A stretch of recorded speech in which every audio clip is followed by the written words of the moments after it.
বিএনপিও চাঁদা তোলে, জামাতও চাঁদা তোলে, এই দুইটির মধ্যে পার্থক্য কি? এ নিয়ে কিছু বলেন। আর চাঁদা তো আল্লাহ তোলে। গতকালকে আমি দেখলাম একজন মৌলানা, সে কমার্শিয়াল কমেডিয়ান, একজন বক্তা, রফিকুল্লাহ আফসারি নামের সে একজন মুহাদ্দিস মানুষ। সে কি বলছে জানেন? বলে জামাতের নেতারা সাদা আদায় করে, আল্লাহ তো সাদা আদায় করে। নাউজুবিল্লাহ বলবেন না? ভিডিও লাগবে আপনাদের? আমার কাছে আসেন, আমি দিয়ে দিব আপনাদেরকে ভিডিও। আমার কাছে এখন আমি সেভ করে রেখে দিয়েছি তার ভিডিওটা। সে বলছে জামাতের লোকেরা সাদা আদায় করে, বলে আল্লাহ বলে সাদা আদায় করে। এখন আপনি বলেন, এখন কি আল্লাহর সাথে সে শরীক করে নাই? আল্লাহর সাথে জামাতের নেতাদের সাথে কি শামিল করে নাই? আল্লাহর সাথে কি তার বেয়াদবি হয় নাই? ওই বাউলের যদি জেলে দেওয়া হয়, বাউলের যদি ফাঁসি হয়, এই মাওলানার আগে ফাঁসি হওয়া দরকার। কথা বলেন ঠিক কিনা? এই বাউল তো শুধু বলেছিলেন যে আমি আল্লাহর কথার এটা সেটা পাইলাম না, এটা কিন্তু সে বিরোধিতা করে নাই, সে বুঝাইতে গিয়ে বলতে গিয়ে, মানে আল্লাহ পাক বলছে এক সময় যে ওইটা আল্লাহ আগে সৃষ্টি করেছে, পরের হাদিসে দেখলাম ওইটা আগে সৃষ্টি করেছে, কথাটা বোঝানোর জন্য বলছে। এরপরে যেহেতু বলছে সে তার অন্যায় হয়েছে, এটা আমরা মানছি। কিন্তু তোমার মৌলবী, তুমি একজন মুহাদ্দিস হয়ে তুমি যে বললা জামাতের নেতারা সাদা আদায় করে, আল্লাহ সাদা আদায় করে। এরপরে উদাহরণ দিচ্ছে কি জানেন?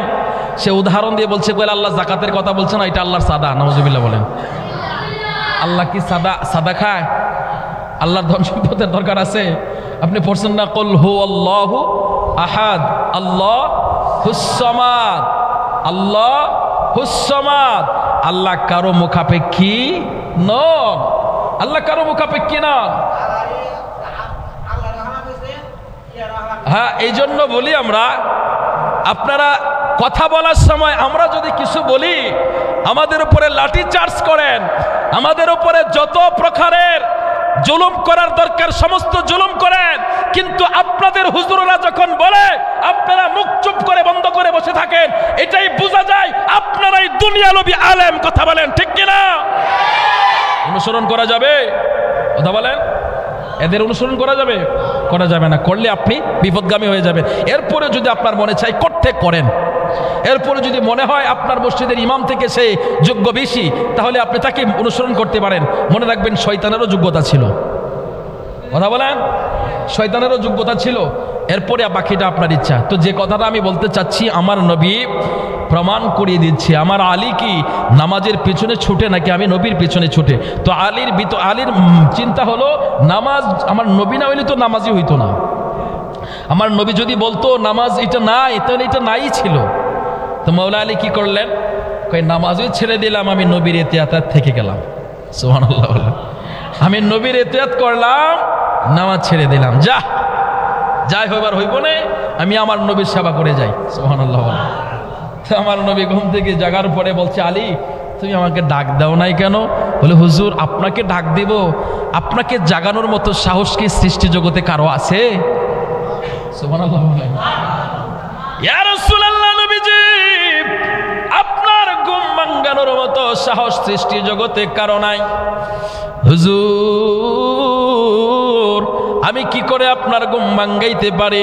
যে রাসূল ঘুমাইলে তার অন্তর ঘুমায় না, যে রাসূল ঘুমের ঘরে আমার আল্লাহর সাথে কথা বলে। সুবহানাল্লাহ বলেন না? আমি সেই রাসূলকে কি করে জাগাইতে পারি? আমার রাসূল তো ঘুমিয়ে আছে, মানে আমার আল্লাহর দিদারে আছে। সুবহানাল্লাহ। তো আমি কিভাবে ডিস্টার্ব করি? আশেক মাসুকের দিদারের ভিতরে আমি কি করে ঢুকি? হুজুর এই জন্য আমি ডিস্টার্ব করলাম না। আমার নবীকে, আলী রে নামাজটা পড়বা না? বলে হযরত আলী বলে, ইয়া রাসূলুল্লাহ নামাজ তো চলে গেছে, কালকে পড়বো। আমার নবীকে, না আলী তুমি যদি আজকে নামাজটা না পড়ো, তাহলে দুনিয়ার মানুষ বলবে যে আলী নবীর খেদমত করতে যায় আর নামাজ ছেড়ে দিয়েছে। আলী রে এটা আমি চাই না, এটা আমি বুঝাই দিতে চাই। আমি নবীর খেদমত করলে নামাজ যায় না, আমি নবীর খেদমত করলে নামাজের ডাবল সওয়াব পাওয়া যায়। আরে জোরে বলেন না সুবহানাল্লাহ। তাসমা বিনতে উমাইর সাহাবীর বিবি নবীর কথাগুলো শুনছে, আলীর কথাগুলো শুনতেছে। তো উনি ঘরের বাইরের ভিতর থেকে জানালার ফাঁক দিয়ে দেখতেছে আমার নবী কি করে। আলীকে নিয়ে ঘরের বাইরে চলে গেলেন নবী। যাওয়ার পরে আমার নবী পশ্চিম দিকে আঙ্গুল তুলে আমার নবী এভাবে ইশারা দিলেন, সূর্যকে বললেন, সূর্য তুমি আসরের জায়গায় ফিরে আসো। না আসতে বললে হবে না, আরো জোরে বলেন না সুবহানাল্লাহ। হযরত আসমা বিনতে উমাইর আমার রাসূল যখন আঙ্গুলের ইশারা দিল আমি তাকায়া রইলাম। খোদার কসম করে বলি ডুবন্ত সূর্যটা আবার আসরের জায়গায় চলে আসছে। একটু আওয়াজ করে বলা যাবে না ইয়া রাসূলুল্লাহ? যদি একেবার দেখতে পেতাম সোনার মদিনা, বলো যদি একেবার দেখতে পেতাম সোনা, জীবন আমার ধন্য হতো, জীবন ধন্য হতো গেলে সোনার মদিনা। যদি একেবার দেখতে পেতাম সোনার মদিনা, বলো যদি একেবার দেখতে পেতাম সোনা। আরব সাগর পাড়ি দেব, নূর নবীজির রওজা দেখতে যাব। আরব সাগর পাড়ি দেব, নূর নবীজির রওজা দেখতে যাব। আশা পূরণ করো তুমি, আশা পূরণ করো তুমি, ও গো রাব্বানা। যদি একেবার দেখতে পেতাম সোনার মদিনা, বলো যদি একেবার সোনার মদিনা। একটা জবানও বন্ধ রাখবেন না, দুইটা হাত তুলে মহব্বতে বলেন ইয়া রাসূলুল্লাহ।